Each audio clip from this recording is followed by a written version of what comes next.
our host, I should say, and it's chaired by three members, Congressman Huelskamp, Labrador, and Jordan, and they invite other members of the conservative members of Congress to join them. Looks like we're going to have a fairly full dais today, which is great news. But we're here to answer questions from the press, from the media. So all I ask is that when I call on you, just please raise your hand, state your name and your affiliation, and also please wait for the mic to come from you. To come to you. We have somebody in the middle here who's got a microphone and she'll bring it over to you. If you'd like to follow us on Conversations, you can do that at Conversations using the hashtag CWC114. And we're also live streaming today on the Conversation with Conservatives Facebook page. Hello, everybody. So let's get started. I'm going to go ahead and open it up to the media. I know we've got a few things that the members here want to, some ideas that they want to put forth, but I want to go ahead and open questions to you. There's a lot going on in the news, and we will start with the gentleman in the back, far corner. So let me get the microphone over.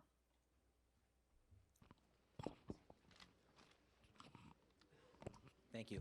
Hi, Dustin Siggins with The Stream. Given some of the pushback against Mr. Trump and regarding some of his policies, how will conservatives be able to drive some of the policies and narratives in 2017, given how much often comes from the White House? I'm not sure I understand the question. The pushback on the policies is different than the pushback on some of the things that he has said, and I want to be really, really clear about that. May I rephrase the question? Yes. Sorry about that. How do conservatives plan to lead the 2017 agenda, considering how much disagreement there often is between Mr. Trump and conservatives, should he win the presidency? Okay. You know, our job as legislators is to have a conservative agenda. We're actually working on one in the Freedom Caucus, and I'll let Jim talk to that a little bit about that. But I don't know that there's a lot of difference in the agenda between Trump and conservatives on some issues. And on other issues, we do have some differences. And in other issues, we actually don't know if there's a difference because he hasn't really articulated fully well what his position is. But I do want to make a clear distinction between policies and statements. There is nothing wrong with saying that you want to build a wall.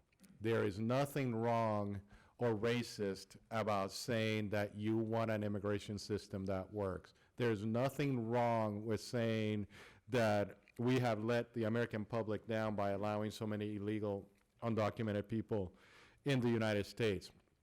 But I will not stand idly by listening to a person attacking the integrity of a judge because of their ethnicity.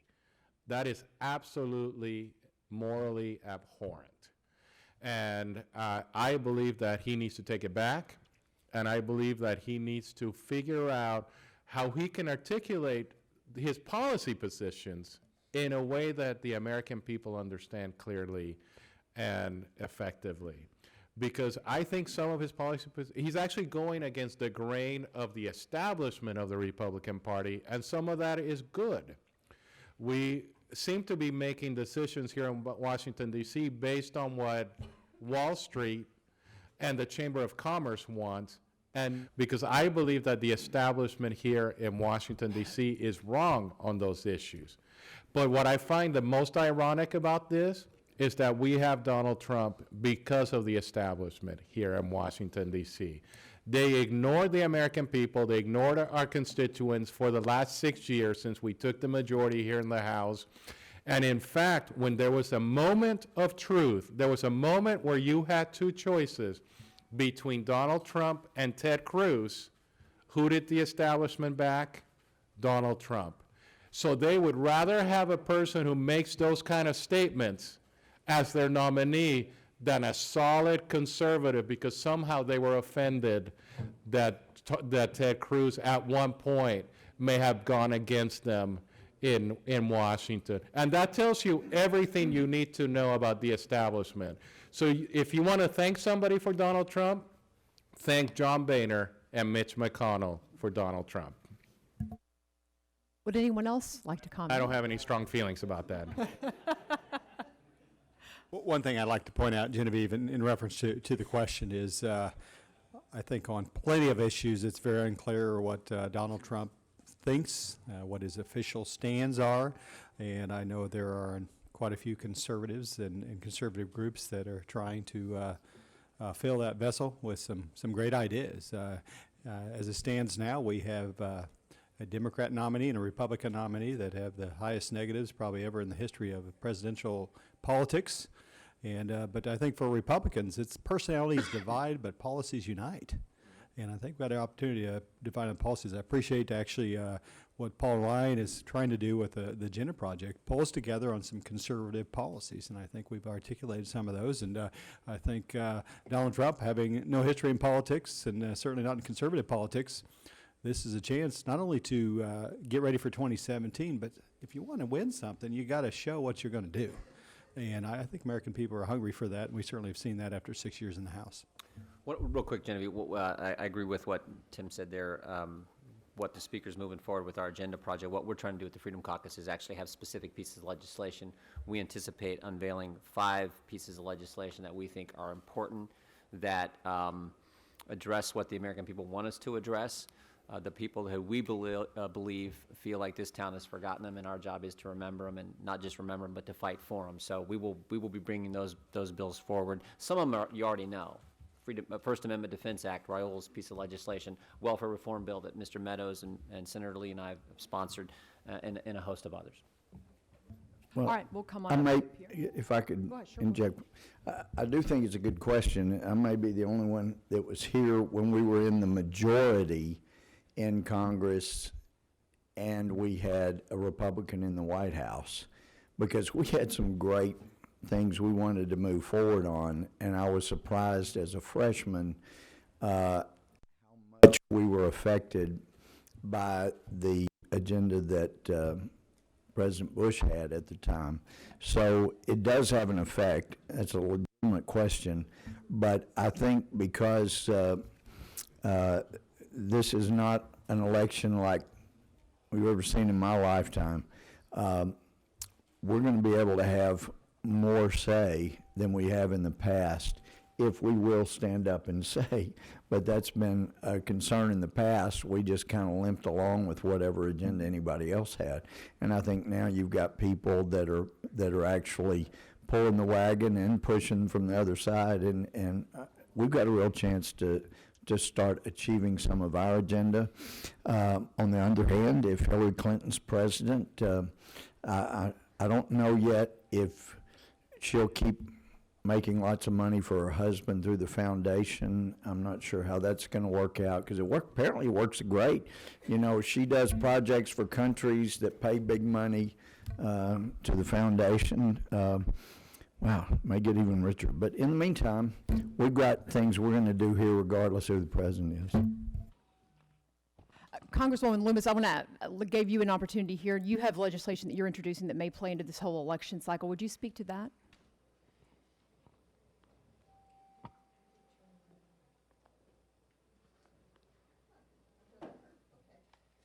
Thanks, Genevieve. I am going to be rolling out legislation entitled the Local Education Freedom Act. And here's the purpose of the act.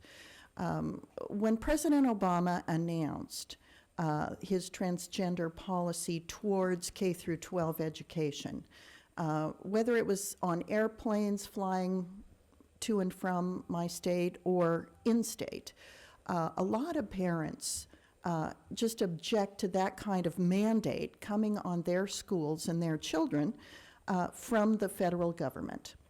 Federal government imposes 10% of the revenues and 100% of the federal mandates on our public schools.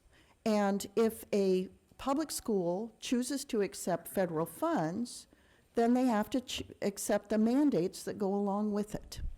So regardless of whether it's a transgender policy or any other federal mandate, my bill would provide that if parents object to a federal mandate that is accepted by their local schools, that they can get an education savings account for their child in the amount that is the average for that state to educate a student, and they can take that money elsewhere to an school that, or homeschool or charter school, public or private, online education services, any of those options that is recognized by the state, and take that money and go to an alternative.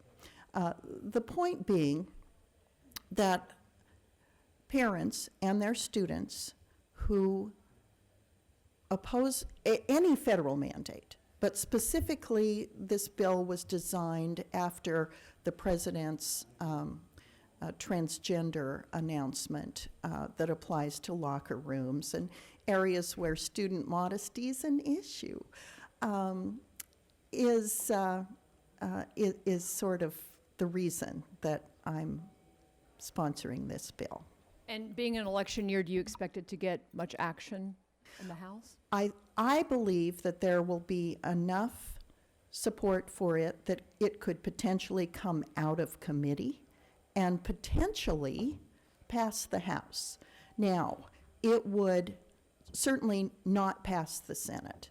But the point is that... We don't control the Senate. The point is that it is a new vehicle that would be available in the next Congress that would get some vetting in this Congress and hopefully gain some momentum that could be carried on in the next Congress. Thank you. All right, we'll come back, and Phil, and then we'll come back. Yes. If anyone here in the press is interested in this, my press secretary's over, Joe Spearing is holding up just a little one-pager on this bill, and if you're interested in it, just grab it from Joe. Thanks. And thanks, Genevieve, for giving me the chance. Thank you. Leadership has proposed changes. Oh, sorry. I'm Phil Wegman from the Daily Signal. Leadership proposed changes for the way amendments are proposed for spending bills. It's no secret that conservatives have been hamstrung in the past under structured rules under Boehner. Do you support them now under Ryan, and why? Yeah, we regularly have offered amendments in the past, been ruled out of order, so we know that structured rules can sort of cut both ways. At the same time, I think everybody here recognizes what's happening in terms of the poison pills that the Democrats are offering in order to try and stop the appropriations process. And let's make one thing perfectly clear. The Democrats hate the appropriations process because that's where the power of the purse is exercised. And the more often we do a CR, the more often they win because we don't have a chance to sort of act as that check and balance against the administration. So recognizing the way the world works right now, we've sort of gone to our leadership and said, look, we're okay with structured rules, but we're very aware of one thing, which is that they can be used against us. And we're going to be extraordinarily cognizant of that. In fact, I don't think I'm breaking any rules of propriety here by saying that we heard a rumor that a couple of good conservative amendments were going to be ruled out of order on the upcoming ledge branch. I went to go talk to the leadership, got that worked out, so it looks like those will be allowed. Obviously, the end of the day, the carrot is we'll be there for you all on these appropriations bills if we get a chance to have some of our amendments. The stick is if you don't let us have our amendments, you can't bring the bill to the floor without a rule vote. So we think it's worked the way that it's supposed to work, and so far so good that the rules are being used to prevent the Democrats from shipwrecking the process without also preventing conservatives from having their amendments. So I guess the short answer is so far so good. Jimmy, is that about right? Yeah, it's pretty simple. If they use it against us, we'll take down the rule.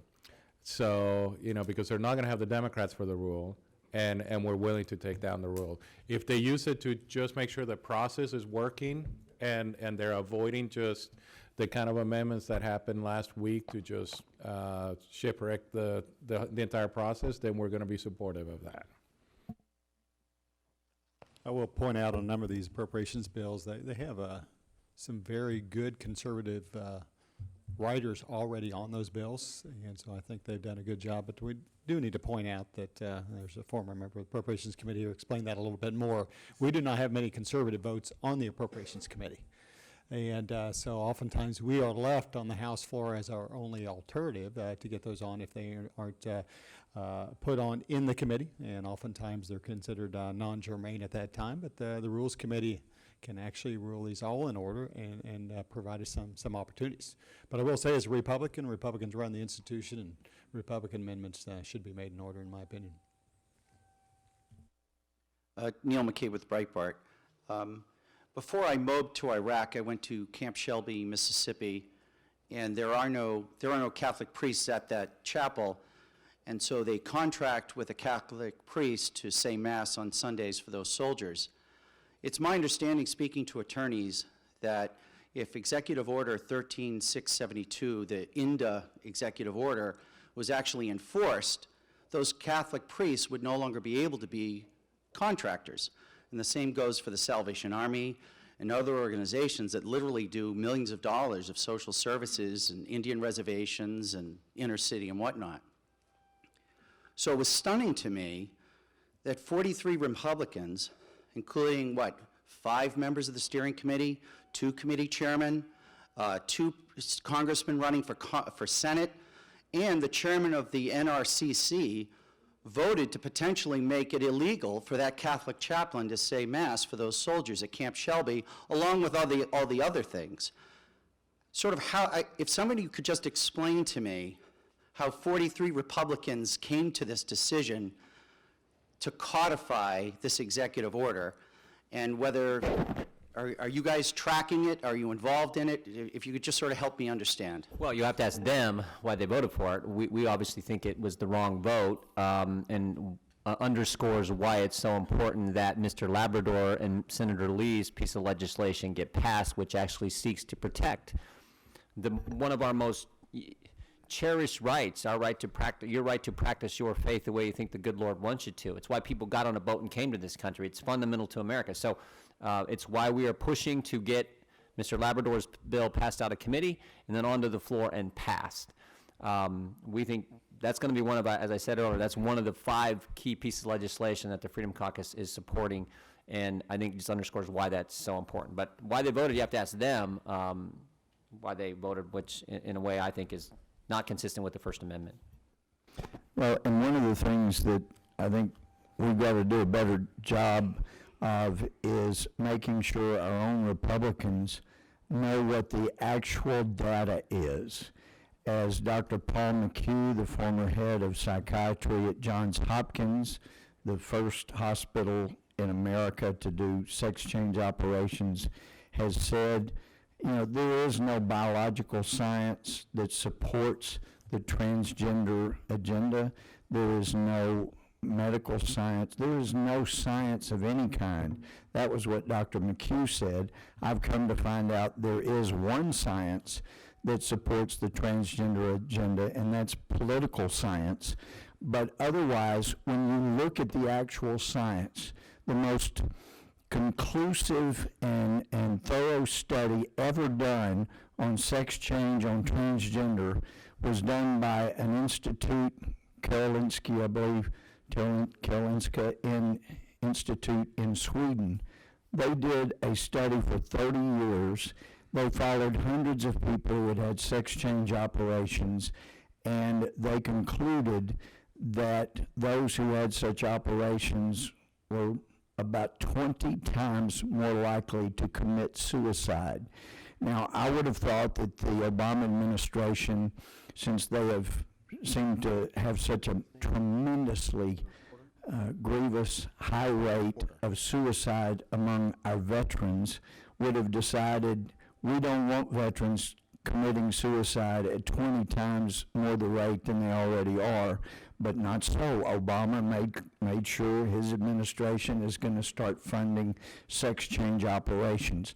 The reason Johns Hopkins, as the first hospital to do sex change operations in America, stopped doing them was because they realized they were doing more harm than good, that there were no indications that they had helped anybody by cutting off normal organs, so they stopped. And now this administration, without any science other than political science, wants to raise this up.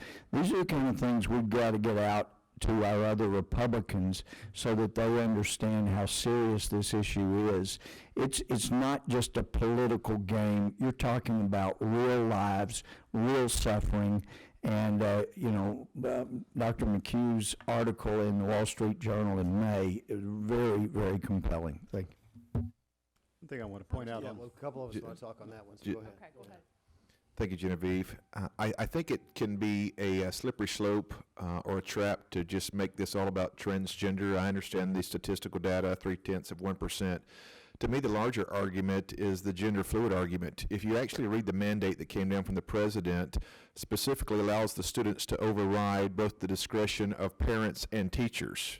That's when we fired off a letter to the president and wanted to hear back from the Department of Education, the Department of Justice, the two arms that he's going through to enforce this reduction or threatening to pull away Title IX. The problem that is, it already puts enough pressure on a teacher to work in certain places and societies, whether it's in the inner city, whether it's rural, to be able to manage a classroom setting. Can you imagine now to put her in the spot or the place where she's legally got to make a call, potentially on a safety situation, where she is asked to make it? Is she legally liable if she makes the wrong call? Is she lose her job? Does the school lose Title IX funding? Why would we put our teachers in that particular perspective where it's a lose-lose situation? The mandate goes on to basically say this point is to get away from the old ideologies of, or stereotypes, it uses the word stereotypes, of masculinity and femininity. In 6 pages, the drive of this, the gender fluidity, you don't have to have medical clearance. Your parents can disagree with the decision. Your teacher may have a problem with it, but you still can override as a student at any age to be able to make whatever decision you want to. That's, to me, that's a huge issue, a huge concern that I think needs to be talked about more. I think there's some politics on this, and going back to the original question, don't forget the initial executive order was in 2014. And what did we do in 2014 and 2015 and so far in 2016? Nothing. Nothing in the House. No response whatsoever about the push from this administration on that. I think this ties in on the election side. If you look back the last 2, perhaps 3 presidential cycles, literally there are millions of folks that are values voters that stayed home because they're upset with both parties and seeing nothing. And I attempted to give Mr. Trump some advice, and you do it through the press usually, is that if you want to win this fall, there are millions of folks that are worried about their families, worried about life, worried about marriage, and worried about a president of the United States that not only dictates what's taught in their classroom, dictates what's fed in their lunchroom, and now is going to dictate what happens in their bathrooms. And this is at a tremendous overreach, but we have seen no response from Washington. No response after 2 years on same thing on the marriage issue. On the life issue, we tried in the House, but some of these issues, it's just been dead silence. And so you wonder why folks are upset. You wonder why they're pulling away and why they're not showing up is because they wonder if it makes any difference. And that'll be, I think, what will make the difference this fall for Mr. Trump is if he's able to show that he no longer thinks Planned Parenthood's a good thing, and also comes out and says, you know what, we don't need the federal government dictating that. And oh, by the way, marriage is still a thing we should promote and treasure in this country. Genevieve, if I Council can, Lenny, then before we move Brad. on, because you asked a really good political question dealing with, are we keeping track? This is the Republican Party, right? We had 43 folks, including, as you mentioned, a lot of high-ranking people who voted for this. Yeah, we notice it. And to the extent you say tracking, I don't know what that means, but we have done a little bit of kicking around looking at the numbers, and it's a disproportionately high percentage of NRCC money that went to those people. You talk about the internal conflict that we have as a party. They're asking us to give money to an entity that then turns around and gives our money to folks who vote exact opposite of us on this. Yeah, we pay attention to that, and I think it's something we're going to have to deal with. One of the reasons that I've stopped supporting the NRCC is because I see where the money goes. And I sit there and say to myself, now wait a second, why do I help somebody who on the very critical issues votes the exact opposite that I would vote? Boy, is that bad grammar. But anyway, but now to the extent these folks take principled votes, and I get that, and they really thought they were voting against discrimination, and I respect that. In fact, I probably respect their position more than they've shown respect for our position on other issues. But I would point out to them that this had nothing to do with discrimination. It was couched in that terms, but we saw the truth put to it when we saw every single Democrat vote against it after it passed. This was not designed to deal with discrimination. This was designed to kill an appropriations process and to drive a political issue so the Democrats can have this issue to continue to raise money off of it. And That's Representative all this is Mulvaney about. made that point the morning before the actual vote. So I'm hopeful that my colleagues who voted for it the first time on a sense of conscience now recognize it's nothing more than an MTR. It's a poison pill. It's a political vote. So the next time it comes, they can look their voters in the eye and say, you know what, I didn't fall for that trap this time. I'm going to vote with the other Republicans. We're going to beat these amendments and move on with the process. Certainly, sir, instead of creating machinations where you have to print an amendment or you have to call somebody and say, couldn't the Republicans just defeat an amendment and then you wouldn't have to create a new process? Sure. The And- very process that hurts conservatives in the past. And that's what I'm hopeful that we do. Yeah, So, okay. and Yeah, it sounds like you heard my comments at conference yesterday. I've been waiting in line for a few minutes on this, so I just want to get out one interesting point. The attack on religion isn't incidental. And the First Amendment of the Constitution, right, is no establishment of a particular religion, but, 100% free expression thereof. And the liberal tradition in this country is under attack, liberal coming out of liberty. And that's what this debate is really about, right? And so when you have a room full of conservatives, that's what we have to keep in mind. And our rights language comes uniquely out of that Judeo-Christian tradition, right, in Western Europe only, at about 1400. That's what this is about. And the liberals have forgotten the origin of rights, right? The government does not give us rights. And so there's a much broader debate that we have to have. I think the American people are waking up to it. I have kids in my public schools that say, God bless you after a sneeze, and they're reprimanded by a teacher, you cannot use that language in school. That's where we're headed, right? The train is going in the wrong direction. The American people are getting fed up. As Jim said, we're trying to pay attention to what the American people want us to do. So I'm glad you asked the question, but it's much broader than a narrow, and Raúl's bill is great, right? It's protecting a narrow band of religion, but the debate is much broader, right? Religion at the origin of this country founded Harvard, Yale, Princeton, all of it, right? It wasn't a part of the story, it was the whole story, and I want it to stay that way. All right, let's go to Josh, and then we'll come back to Carrie here, and then we'll come back on the side. Go ahead. Josh Siegel with the Daily Signal. I wanted to ask about the Puerto Rico debt relief legislation. I know for those of you in the Freedom Caucus, Representative Labrador, you've been the lead person on that. For some of you others, how do you plan to vote? If you're supportive, why? If you're not, why not? I'm a yes.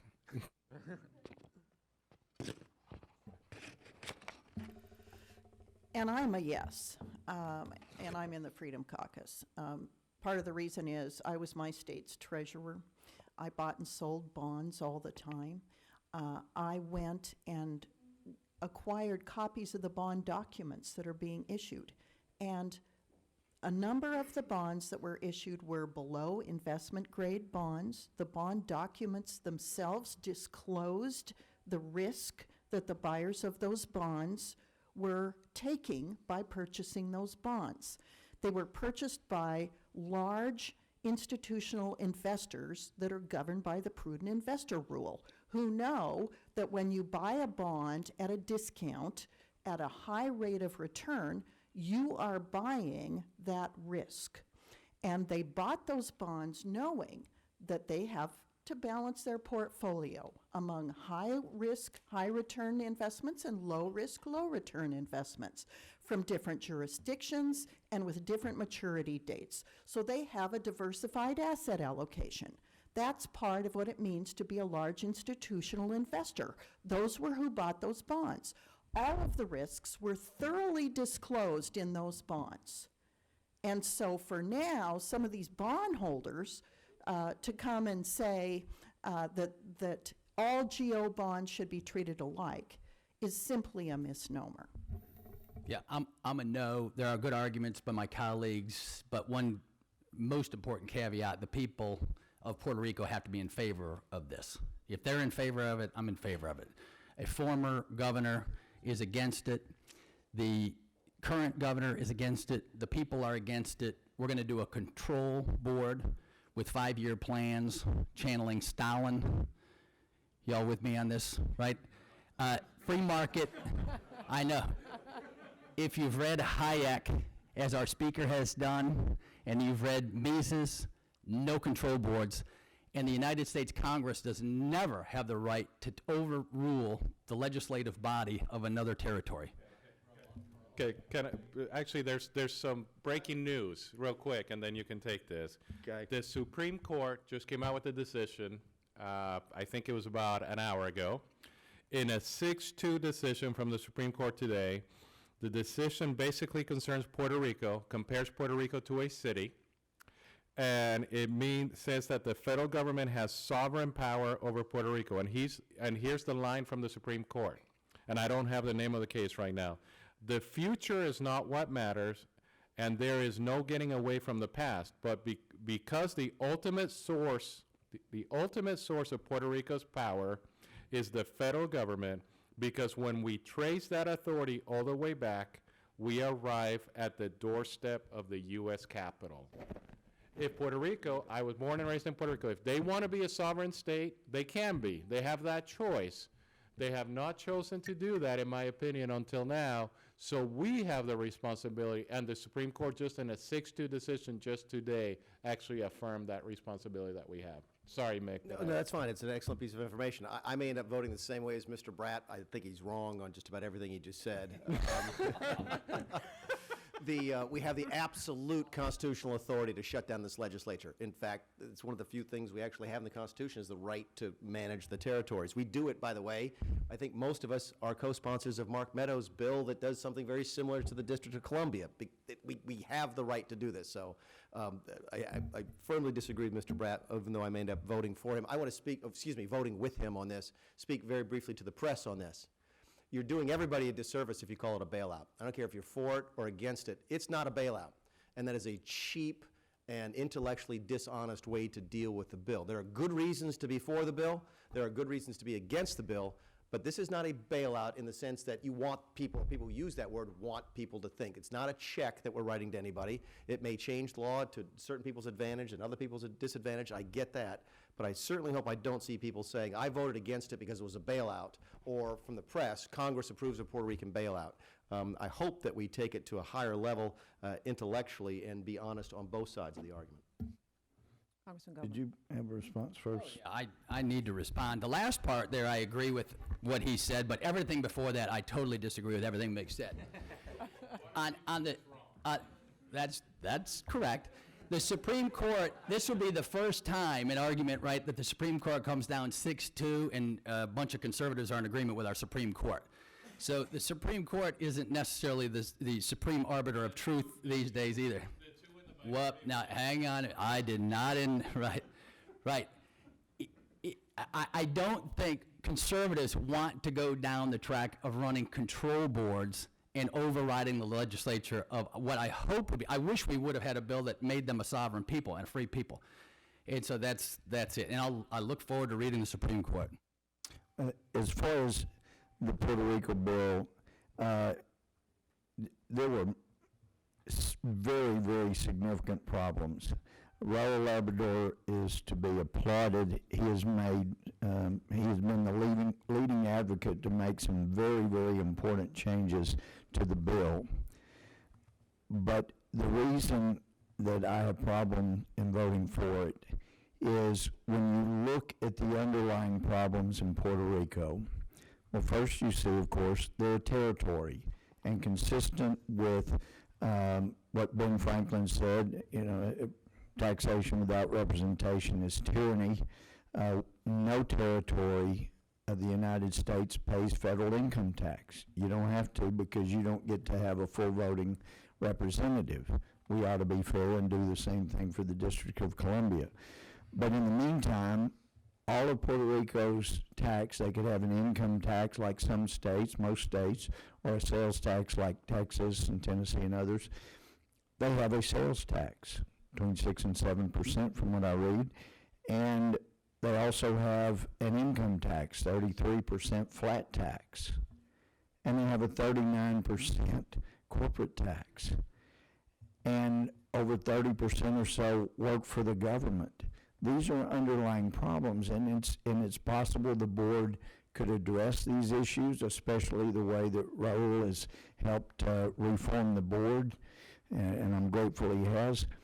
But it kind of reminds me a bit of where Greece was when Germany says, and in that situation, it really was going to be a bailout. This is basically a cram down for creditors and not a bailout. It's a cram down. But in the situation of Greece, Germany says we'll bail you out if you'll start having some austere measures and cut your government, cut your waste, cut your overspending. And the people of Greece took a vote and said, we just want the bailout. We don't want to cut any of our spending. So in the situation of Puerto Rico, it's not a bailout. It's more of a creditor cram down. But still, it's basically when the people of Puerto Rico had a chance to renew the contract of their governor, Luis Fortuño, who had cut 9,000 or so government jobs on the way to trying to get the Puerto Rico territory to be solvent, he was fired. The people said, we don't want to go down that path. So until the people of Puerto Rico say, you know what, we do want to become solvent. And from what I've read in the last few days, apparently they had a commission or committee that looked at the constitutionality of issuing boards, and now they're the issue that maybe they just will declare them null and void. These are problems that have to be worked out, not from us dictating, but the people really need to decide this before we come in and do a cram down on creditors. Let's get in a quick follow-up question here, and then we'll move on. Go ahead. Hi, Michelle Macaluso with Fox News Channel. What is the appropriate next step for Puerto Rico, and would that solution extend to states like Illinois that may soon find themselves in a similar situation? Absolutely not. The issue that we dealt with, the biggest issue we dealt with, is we wanted to make sure there was no spillover effect to states. This is, as the Supreme Court just indicated today, we have a different relationship towards the states than we do toward, vis-a-vis Puerto Rico. Puerto Rico is a territory of the United States, and we have certain responsibilities as members of Congress.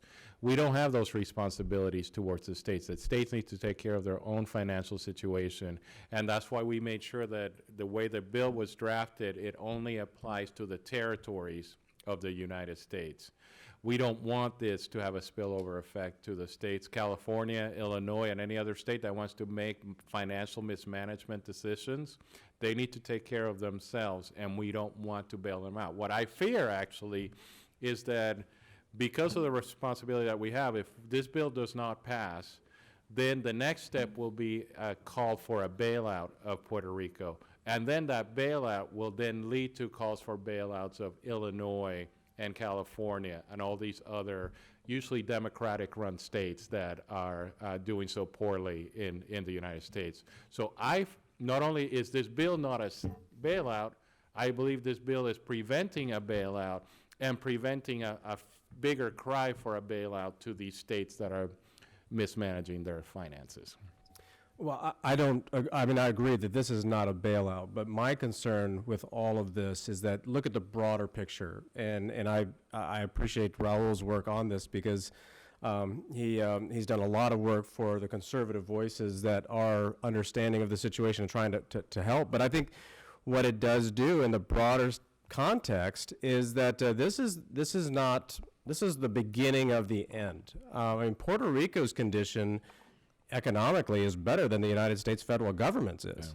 Yeah. And so people are going to look at this as a precedent. I mean, we've already, if it would be back in the day and there's no one else that's really having the same fiscal condition that Puerto Rico would have like Washington, D.C. at the time, I think it would be a different decision for me because I'm really wrestling with this because while I would like to help the restructuring, I think that in the broader context, it's a bad message for other entities. Detroit already has filed bankruptcy, Illinois, Chicago. But I think one thing that we also need to remember here too is, why rush now? Let's let the election play out.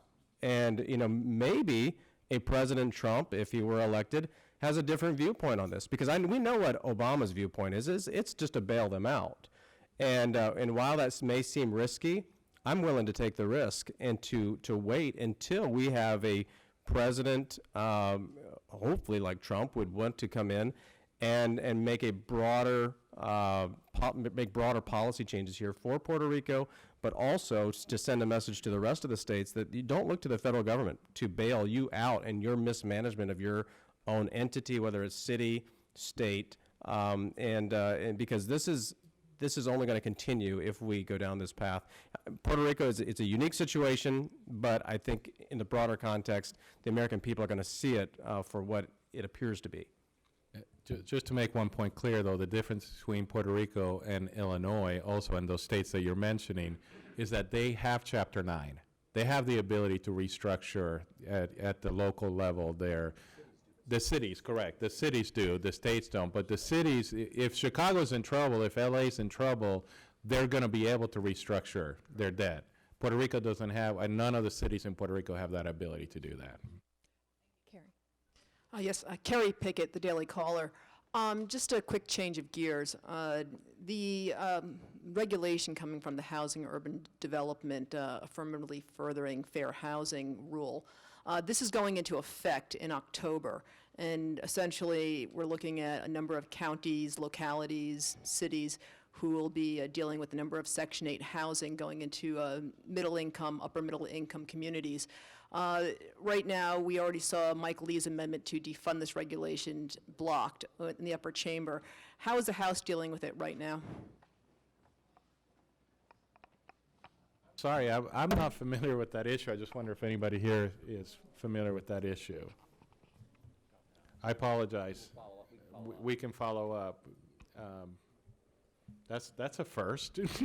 No, Kerry, I think the problem is, with all the things that we're dealing with, that has not been something that we have addressed. It is a huge problem. Cities are letting us know it's a huge problem, but campaign season is not, that's not at the top of the things we're trying to get done right now, but it sure needs to be. We have got to protect the cities from the overreach of this federal government. Hi, Andrew Desiderio with the Daily Beast. Party leaders, ever since Mr. Trump became the presumptive nominee, have stressed this idea of party unity. Doesn't it hurt party unity when you and your fellow Republicans are always forced to sort of condemn Donald Trump for what he says? And just real quick, do you take Mr. Trump at his word when he says he's not going to talk about Judge Curiel anymore? Thank you. You know, he's got the time to prove himself right now. We all understand he is sort of an amateur at politics. I think somebody called him that this week, and he is. You know, that's what's fascinating about Trump. That's what has appealed to a lot of people about Trump, that he's not your typical politician. But he also needs to understand, and I hope he can listen to some advisors around him, that there's just certain things you just don't say. You don't get into petty fights with people about these issues. So far, he has convinced 40% of the Republican Party to be with him. Now that number's moving up because he's the presumptive nominee. But I think it's incumbent upon him, if he wants to defeat Hillary Clinton, to stop with these personal attacks. And I know he's not going to listen to me. He might even start tweeting about me here if he even hears this. But I don't care, because I want to defeat Hillary Clinton. I know what a Hillary Clinton presidency will do to America. I think it was already raised. You have a person in Hillary Clinton who has used the government to benefit herself. And I do want you in the press to understand this. I do find it curious that you have gone in the press against Trump on this issue, which I think you should have. I think it was very inappropriate. And yet you had absolutely no problem when President Obama pointed his finger at Supreme Court justices while he was giving his State of the Union, and he tried to embarrass them in one of the most disgusting acts that I have seen a president do. No one seemed to have a problem with that, but somehow, curiously, everybody seems to have a problem with Trump. Well, guess what? I have a problem with both. I have a problem with what Obama did, and I have a problem with what Trump did, because that's not the way you treat the judiciary. But you guys in the media somehow only find it objectionable when one side does it and not what the other does it. And I hope that you can spend the time looking at the life of Hillary Clinton, everything she has done to enrich herself, the horrible lifestyle that her husband had. Did every person who voted for Bill Clinton, did they endorse every one of Bill Clinton's actions? I don't think so. And is every person voting for Hillary Clinton endorsing her enabling of her husband in his disgusting acts that he did as a human being? I don't think so. They're endorsing one party over the other, and I hope that there's some balance in our approach to this election. I just want to say, I don't think it hurts party unity to disagree on things. It may in the Democratic Party, but one of the things I love about the way our party is supposed to be, and usually is we can disagree. And I mean, we've got different positions on Puerto Rico bill, but I know Raúl Labrador's heart, and I know he's a good guy, and so I'm thrilled to be in the same party with him. So I don't think that hurts party unity so much. When we have a national candidate, I know a lot of people have tried to make it about racism. I think it's just a matter of good sense. As somebody who's been a judge, I've noticed that in athletic endeavors like football or basketball, you'll have a coach screaming at the referee, and oftentimes they're just they know that that was probably the right call, but they're hoping by screaming at him, he'll rule their way on the next call. But that doesn't work that way in court. In court, if the judge doesn't just call balls and strikes, the judge actually has to discern credibility of the parties involved and their positions, and a party's credibility, a witness's credibility is always an issue. It's always relevant. So if one party starts screaming about the unfairness of a judge before the judge actually makes his decisions or her decisions, then the indication to the judge, I can speak personally, is this guy doesn't have proper credibility, so he's maybe on the wrong side of this issue. So from a litigant standpoint, it's why lawyers always tell their clients, keep your mouth shut. Don't prejudice this jury, this judge, or in some cases a jury, against you before they have a ruling. It's just, it's not good approach to litigation.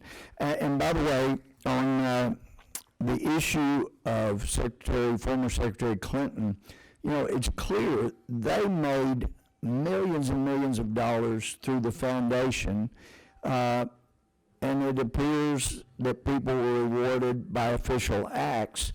So I've got a bill here. I'm going to make a couple of changes to it, but basically it's going to stop that. It's called the Contributions Legally Interdicted from Non-Citizens to Our Nonprofits Act. It will stop the contributions from anyone affiliated with foreign governments from making those contributions and getting, help in return. So contributions legally interdicted from non-citizens to our nonprofits, or the Clinton Act, if you wish, and that's going to stop all this money flowing from foreign countries, foreign people, into nonprofits that can affect decisions of the government. Congressman Sussman? I would just mention that I think there's a political realignment right now, and that Trump is tapping into it. People are tired of the Republican Party not fighting President Obama, whether it's on budget, whether it's on the Maloney Amendment, and standing together as a party. We are the conservative party, and people are tired after listening to Hoosiers all across the state of Indiana vent their frustration with Washington. Donald Trump realizes that. He has tapped into it. Do I agree with everything he says? Absolutely not. But he understands the fact that this economy has not grown, that Americans are still struggling to make their lives better for themselves, and that Washington, D.C. is standing in front of them. I think party unity could start right here within our own conference. In our own conference, in the Senate conference, Republican conference, caucus, could start showing that unity starts with controlling spending, could stand up for the social values that the Republican Party stands for. And instead of looking to just Donald Trump to bring party unity, our own party leaders, our own conference and caucus leaders could help start bringing that, rather than picking on and forcing conservatives to be sidelined. We just had a budget hearing just a couple of hours ago talking about the massive debt and the fact that Congress isn't taking authority over our spending like it should. There are issues that would bring this party back together again.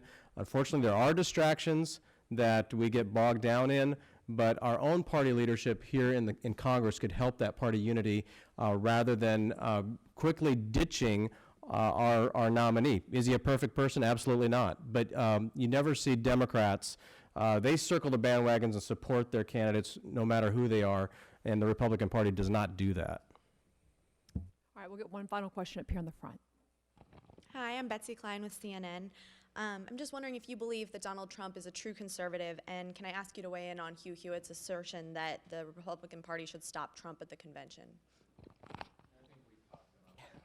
And we talk enough about Hugh Hewitt too.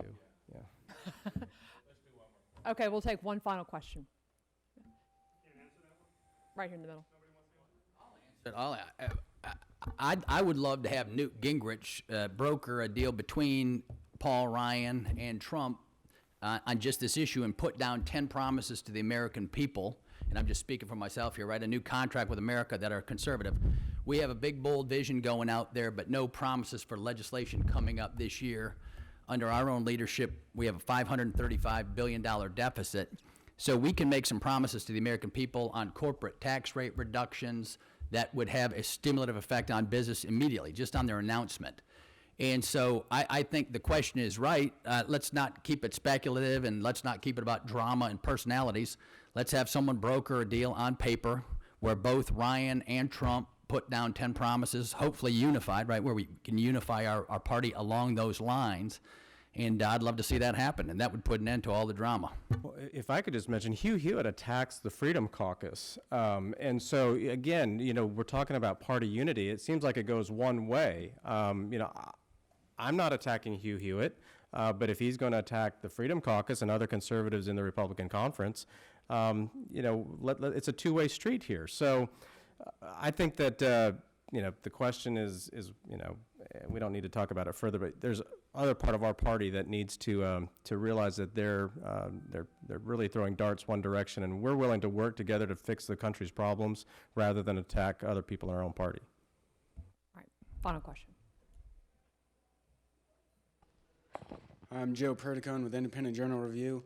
So you've talked about frustration with Washington. How come that hasn't translated down the ballot in any state except for Renee Elmers, who was backed by Trump? Why do you think that is? I have no idea. I think that's a great question.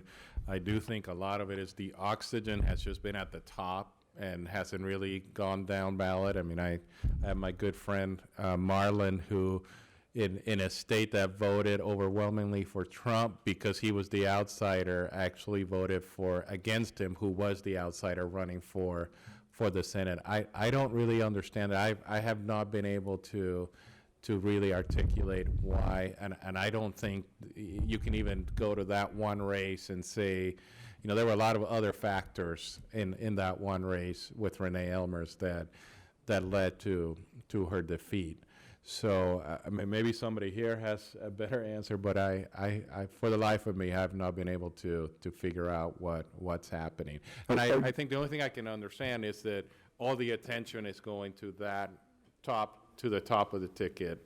And like this press conference, we have spent 95% of our time talking about one guy. And there's a lot of other issues that are important to America.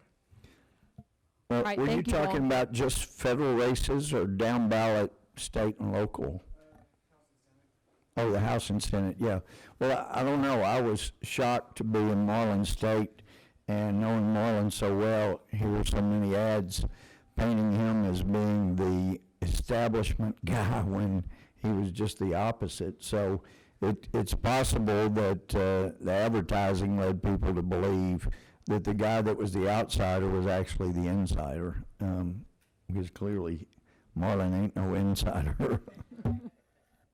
All right, thank you all very much for being here. Look forward to our July event. We'll get a date out to you very soon. Thank you. You know, can I say one more thing? Sure, go ahead. And then I'm going to make the mistake of actually answering the question that I want to answer, but